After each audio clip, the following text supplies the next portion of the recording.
Барлықтарыңызға сәлем. Мен үйден таңертең шығып бара жатқан кезде міндетті түрде осындай коктейль жасап аламын.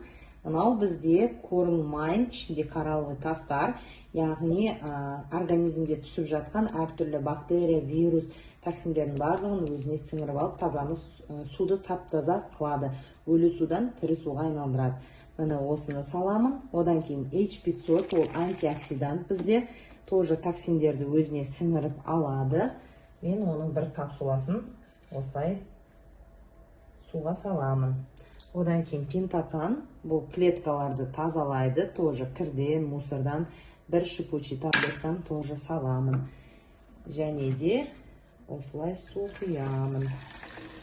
Осы 1,5 литр суды мен күніне 2 рет бутылка ішемін, значит күніне мен кем дегенде 3 литр осындай коктейль жасалған су ішемін.